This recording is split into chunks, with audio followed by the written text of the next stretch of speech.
Sonst wissen wir natürlich, wenn wir einen anschauen.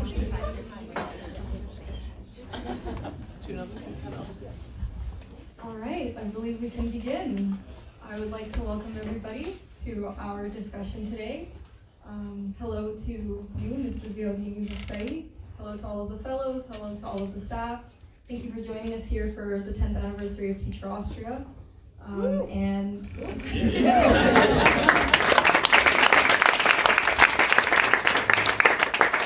so today we're going to discuss a few things and hopefully hear your story, and hopefully that's going to inform us a little bit more inform our practice and inform how we view the role of teacher and how we see ourselves in our classrooms. So first of all, I would like to say thank you very much for joining us, Mr. Ziauddin Yyousafzai. You are from Pakistan, from the Swat Valley, an education activist, a former teacher and headmaster, and father to Nobel Prize laureate Malala Yousafzai. Thank you very much for joining us.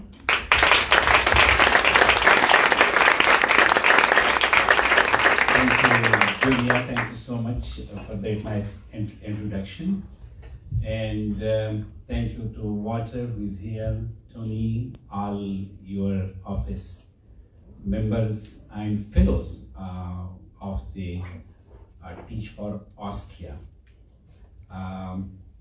It's your 10th anniversary, and like you can imagine, like looking back 10 years back, how did you start and how is it now? Like sometimes you are all alone on a way, and then you see people join you, and when you look behind, you have so many friends, colleagues in the mission. So many congratulations on completing your 10 years. To every one of you, thank you. And thank you for having me and honoring me, being here on this very historical occasion. Thank you.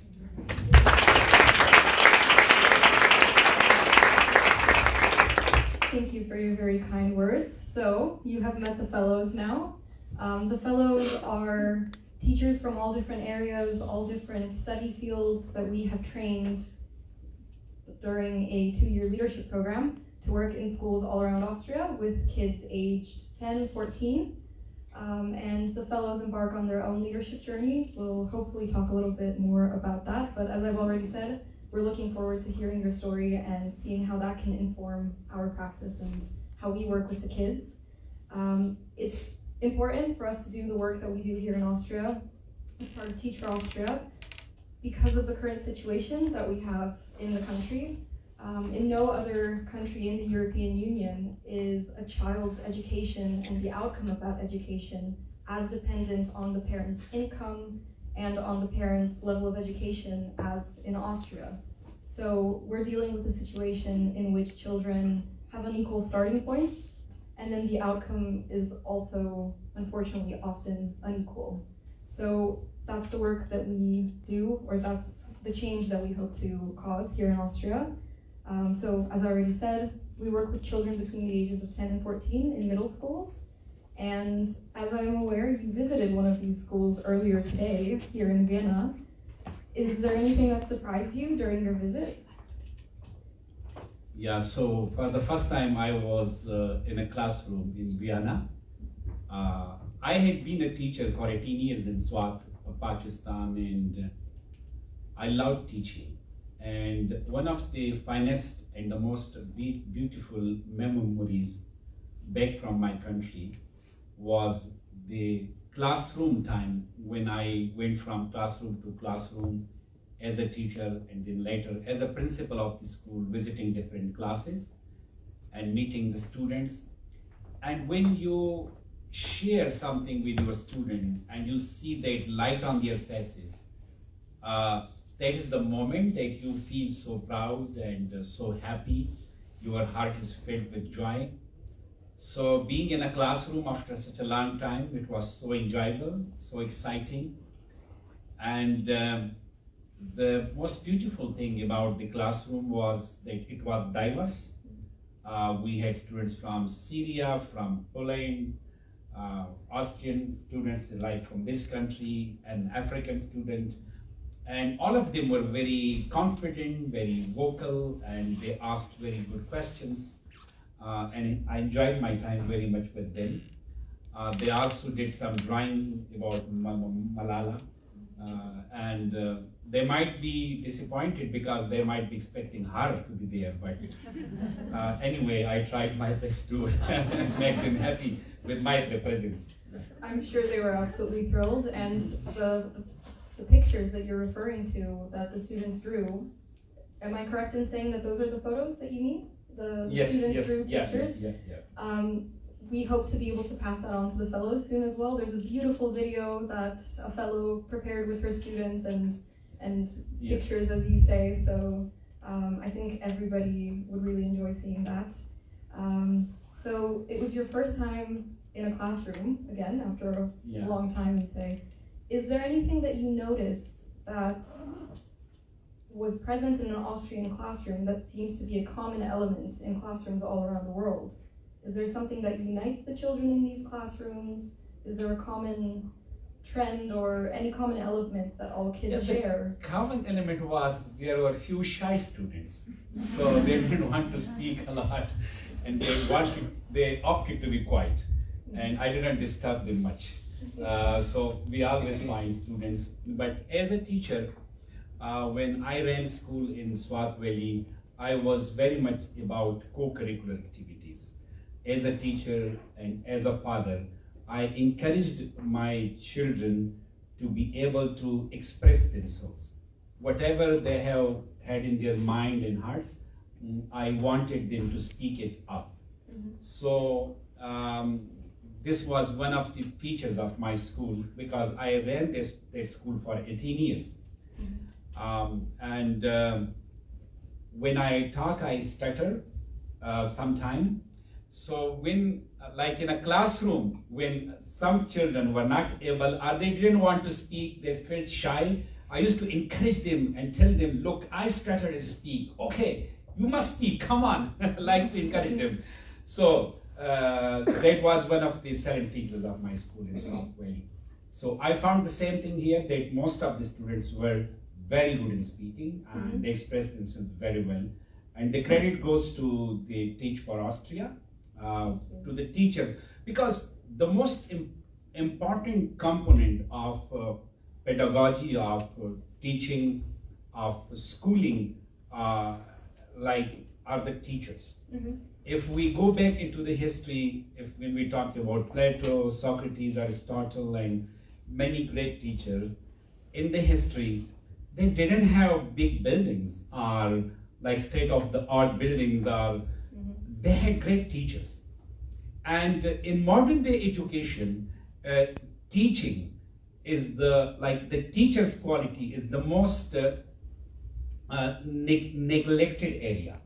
I see in many countries, so there are a huge force of teachers in the teaching workplaces, in schools and colleges, but most of them are untrained, or they are there because they failed in every other field of life. That is their last resort, unfortunately.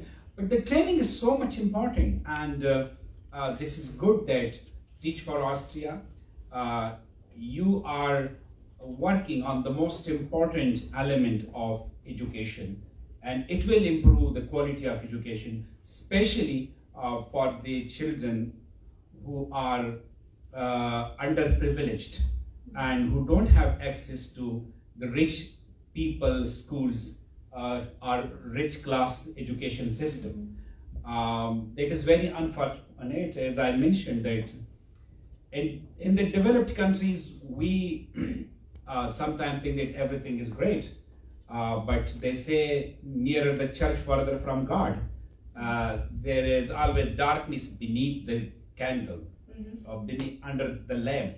So even in these so-called developed countries, there are many children who are migrated from other countries. Their parents are in difficult times. They can't give their attention to their children, And then organizations like Teach for Austria help those children to be lifted up and to be given quality education. So thank you. Yeah. I honestly just feel the need to say thank you again for Yeah. the very kind words that Yeah. you keep giving us about Teach for Austria. Yeah. I think you gave an extraordinary example of how you used something that you maybe once thought to be a weakness. You said that you used to stutter. Yeah. I think it's incredible that you used that as a tool to show your children that they should embrace the things about themselves that they maybe see as weaknesses. Exactly. Yes. Or the things that they might see as an obstacle. Yeah. I think there's a really interesting question there about how you view the role of the teacher, what your teaching philosophy was, and how you approached it when you were still working with the children in a classroom. How do you view the role of the teacher? So teaching is really an enjoyable and the most rewarding profession, but at the same time it's quite like a profession that needs a lot of patience as well, because on occasions you are disappointed by your students. You want them that they learn as early as possible, as quickly as possible. They don't pick it well. Some students are not very smart, or they need more effort. So it needs a lot of patience as well. And if we look at our life story, everyone in this room, fellows of Teach for Austria, if you look into your life story of academic careers for the last 14 years or 16 years education, you will hardly find 2 or 3 teachers who inspired you, who changed your life. So for me, the great teachers are those who inculcate in you the love to learn. And the first teacher who inculcated in me that love for learning was my father. I'm so grateful to him. And he was so fond of education and learning himself that living with him in the family, I could feel that how education, how much important it is. He used to tell me that this world and this nature is an open book. Read it. These were his golden words. The world is an open book. Read it. And similarly, my mother did not go to school. She had 0 education, but she knew the importance of education. And she used to give me the examples of the people in the community, in the neighborhood, who made success in their lives because of education. So for me, great teachers inspire. Great teachers motivate, and they put love of learning in the children. And once that love is there, once you lit up that kindle inside them, spark, then leave it to them. Then they do it themselves. And this is very important, especially when I talk about girls' education. I tell people that you don't need to do much for girls. Just send them to schools. Just send them to schools. The rest will be done by them. We have a village in Swat, in Pakistan, Swat Valley. The village name is Charbagh, 4 gardens. It's a village name, 4 gardens, Charbagh. And they have a saying. They say, oh God, give me just one son and then leave it to me. Give me a son and then leave it to me, like my son will do everything. Because they believe in sons, he will do the business. But I changed it. I said, give education to your daughter and then she will do everything. So once that spark there is there in a child at some stage, then they go high and high. They The fly. fire is lit. Yeah. So I think that's very important. Also there are a lot of things like a role model and many other things, but that's very important for me. Anyway, yeah. Thank you. I think where I would like to jump in, you mentioned your school and you mentioned you were a headmaster and you had, I think, 1,100 students at some Yes. point, right? If I remember correctly, it was around 500 girls by the year 2012. Yes. So you mentioned exposing these children to an education and to that spark. How did you convince the community, and how did you convince the parents of 500 girls during such challenging times to send their girls to school? I can imagine that some parents had reservations due to security concerns, right? The danger that girls take on when they go to school, the danger that was taken on by your daughter Malala at some point. But I also imagine that parents don't necessarily always think that their girls need an education. So how did you convince parents who were struggling with these two issues to send their girls to school so that you could ignite that flame in them? So in the Swat, especially in the town where I started my school, education for girls was not something new. Like, it was bigger town of the Swat Valley, so it was like normal that girls were sent to school. What was special about the school that I ran was that I considered myself, and I took this role myself for myself, that I will be not just a manager in the school and running a school business. It was an independent school. I took the role of education leader in the community. So I didn't stop my role as a teacher or as a headmaster. I didn't limit it to the premises of the school. It was beyond the premises of the school. I used to invite fathers, I used to invite mothers. We did Parents' Days, Mother Days, and through that way, I involved community and the process of education in schooling. So in the beginning, we had a little bit issues because we had joint classrooms, like mixed classes, like girls and boys were together. And I remember there was a girl, Kalsoom, and her father was manager in bank, and the girl was hardly in grade 1.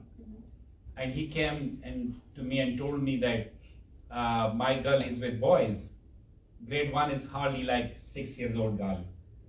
And can you separate them? I wrote that your daughter doesn't know at this stage like much about the things you are so much worried about.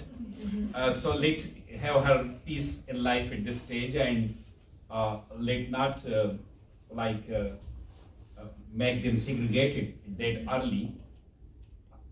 But the thing was that after 8-9 years, that parent had so much confidence in school that then his daughter was together with boys in grade 9 and he had no issue. You understand? Like, the parents need your confidence and their trust. So once their trust is built, then they become the part of education. They become the part of contributors to the education of not only their child but other children as well. So this is how, like, the difficult time came. We had great schooling days until 2007. The school was started in 1994. So almost for 10 years or 11 years, everything was great. But after that, when Taliban came and they started their terrorism and extremism, and they started bombing schools, they bombed more than 400 schools. And then in January 2009, they banned girls' education completely, as they have banned it now in Afghanistan. And they announced on their FM radio that no girl, whether she is young or old, is allowed to go to school. She won't go to school. And if she goes, the manager of the school or the parents will be responsible. So after that, it was a very difficult situation. And some parents stopped their girls from going to school because of security reasons. I remember that one girl, not one girl, few girls came clandestinely. Like they secretly came to school, like from their parents. One girl, I remember that morning that Taliban were in the town. Yes. Like they had entered the town, and this girl, she entered the school gate and she was late. So I, as principal, asked, why are you late?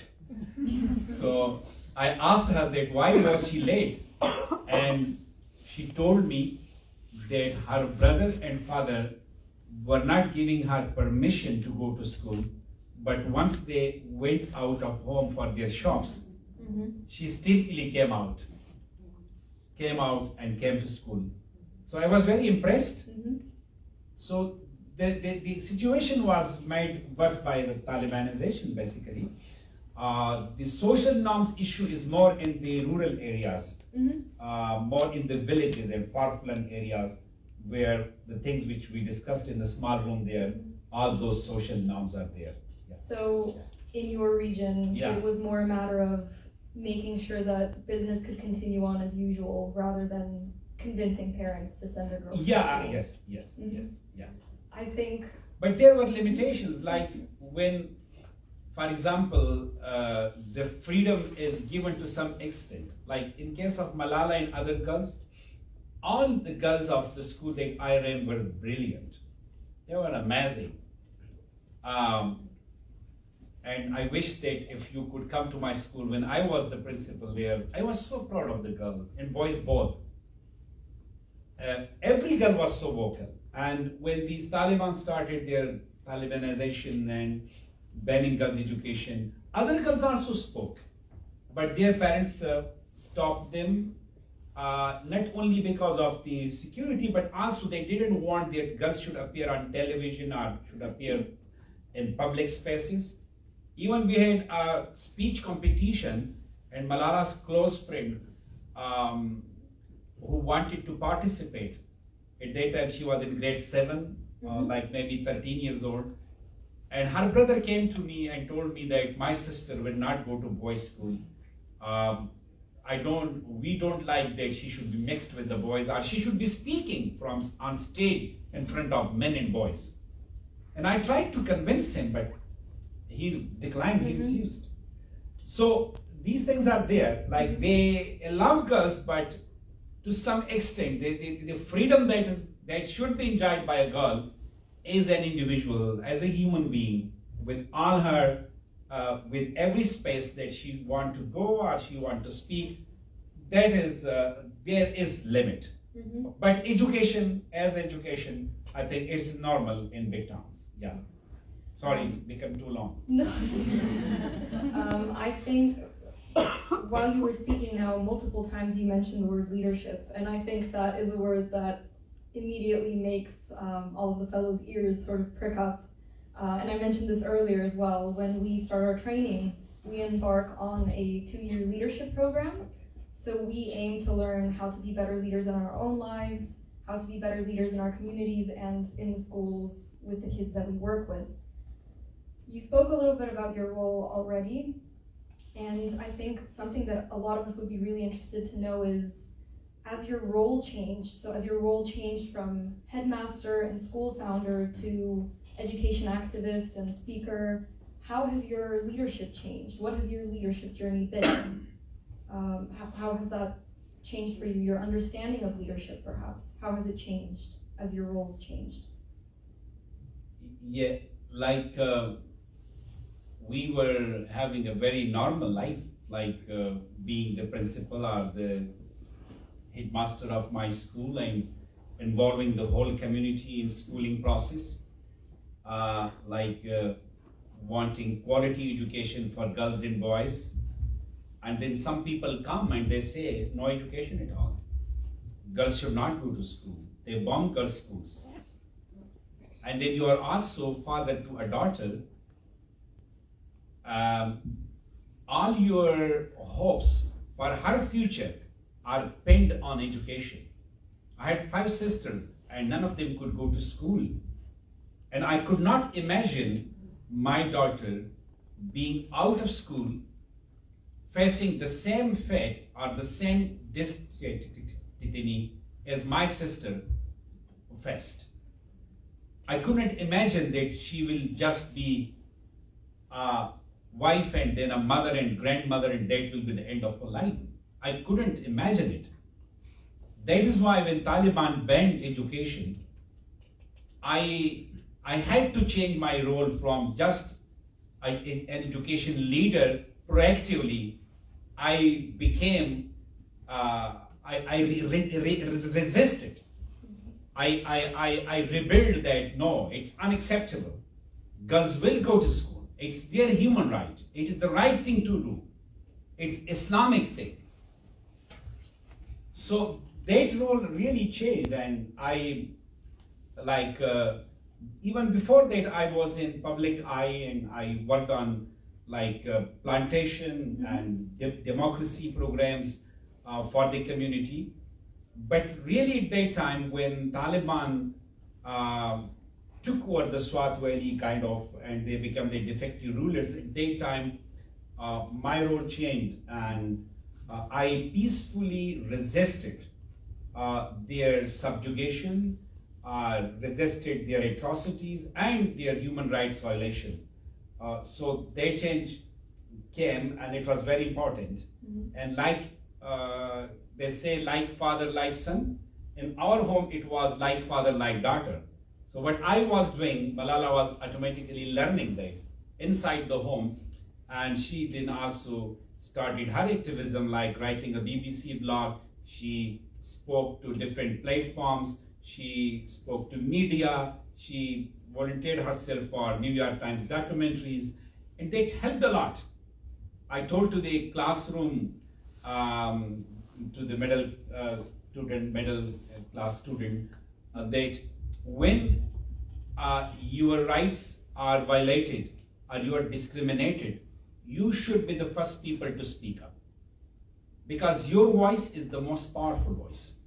Other people may speak for them, for you, that is nice, you should welcome it, but you should be the first person. So few of us spoke, but Malala's voice was the most powerful voice, and it spread in the country, all over the country, and she became very popular for her voice as a voice of education for girls' right. So, and then you see what happened afterwards. But what I chose for myself was to be leading education in my community in the Swat Valley. That was my ideal job, or ideal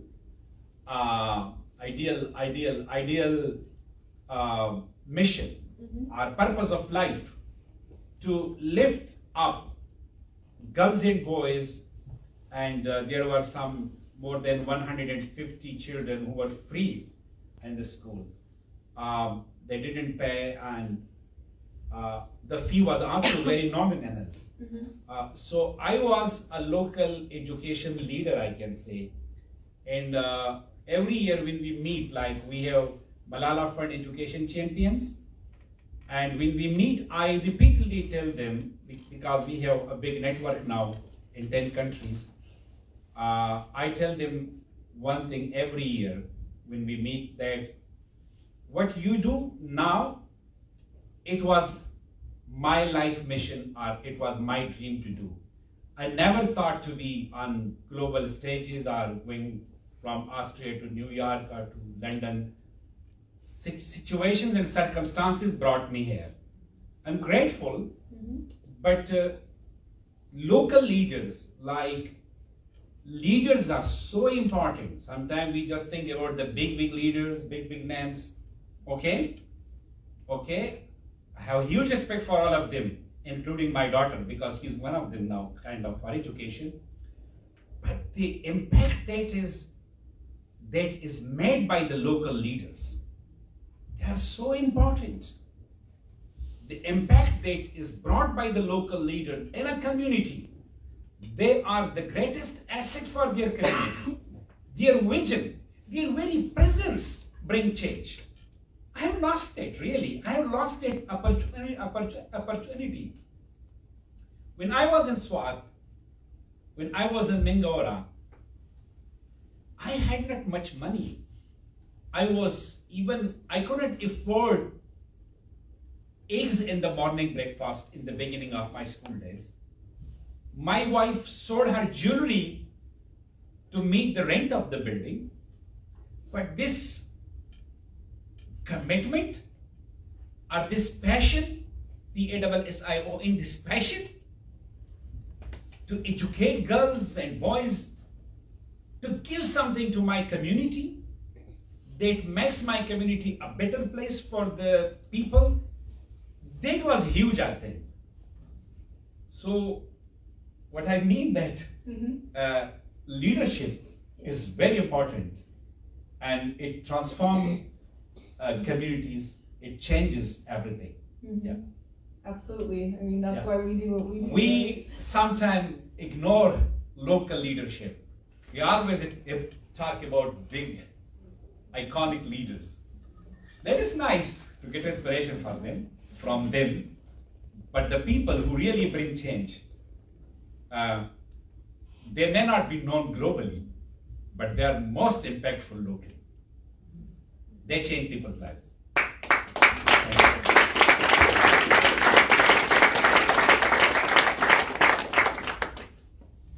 I think this is the perfect moment. I have a burning question that's connected to all of this. You said impact. You seem almost nostalgic for your former roles and for your role as headmaster and teacher. Quite a personal question, I hope you don't mind, but do you think that you have less impact now? Do you think that you have more impact, but perhaps in different ways? In our case, I mean, it might be distant. I'm a Muslim and I also believe in divine things, like some things happen which is beyond your thinking, beyond your plans and beyond your strategies. Mm-hmm. Like, I never strategized the thing that we are doing now, to be honest. Like, just raising voice for girls' education in the Swat Valley when Taliban banned girls' education. At that time,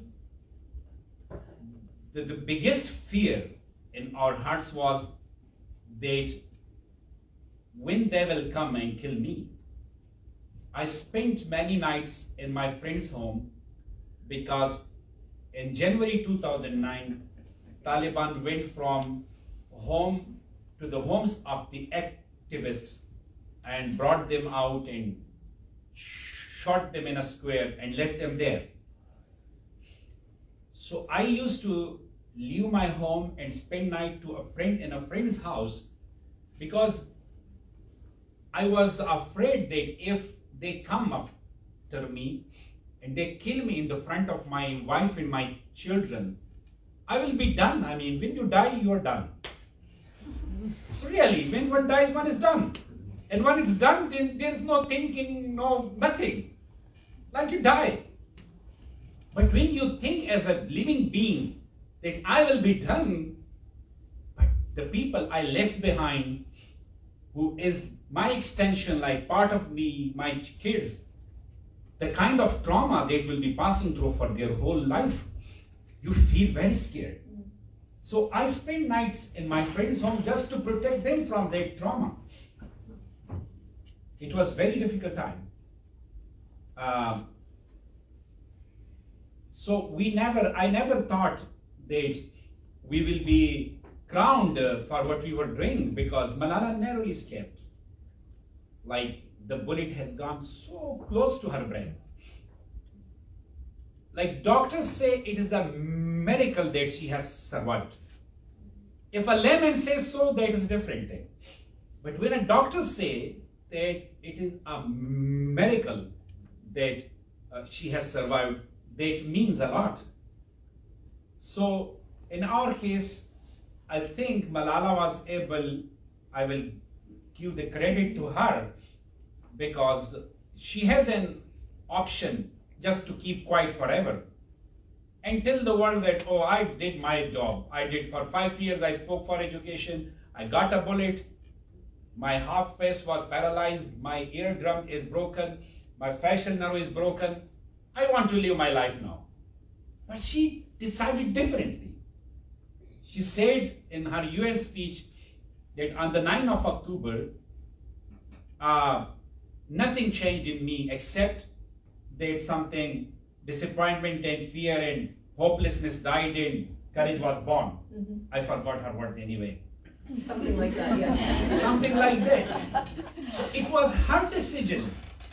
And that gave me a strength. Otherwise, I was crippled because a journalist asked me today that, were you feeling guilty? Like if Malala was attacked, and I told that I really, she survived. One of the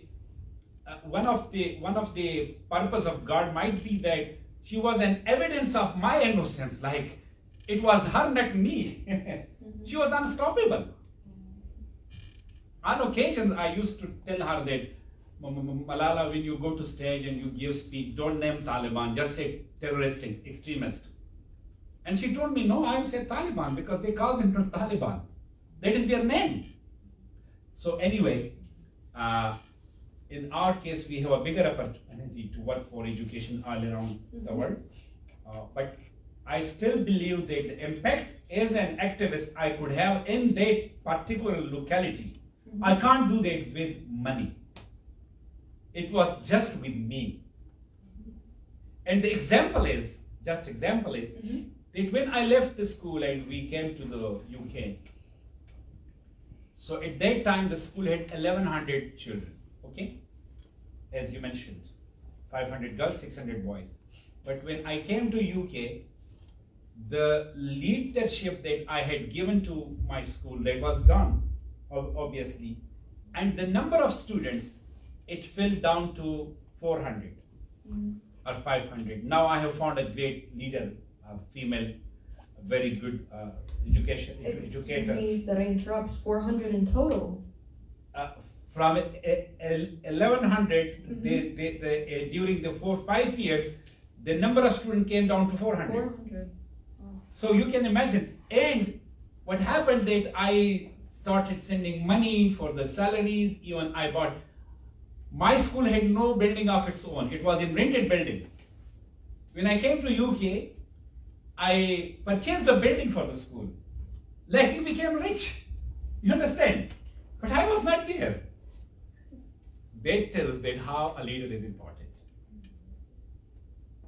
And in other cases, like we have Bibi is here. Where is she? From Afghanistan. Would you like to stand?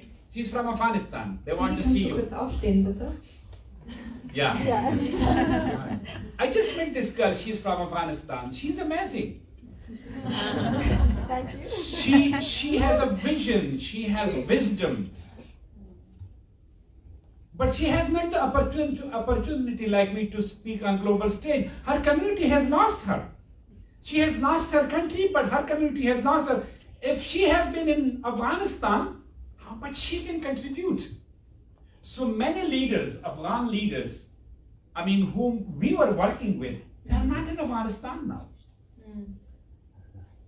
So they have lost the opportunity to be in their communities, to lead their communities. That is very unfortunate.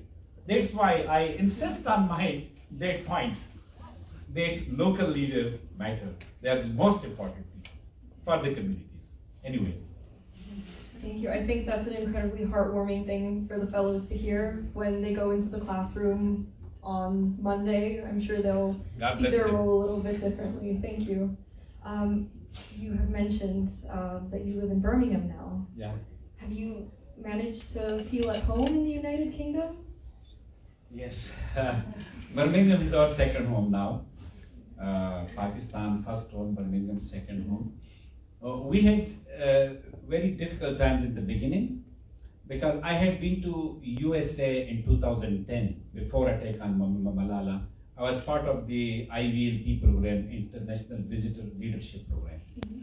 I spent a month in America, but for my wife and my children, it was a cultural shock because living in Swat Valley and a traditional Swat life, we have great life as well, like a lot of hospitality and like great neighborhood. If you don't have tomatoes in your home, you just ask your neighbor, send some tomatoes, potatoes, or a glass of milk. You cook something, you share with the neighbors. Like, so when we came to the UK,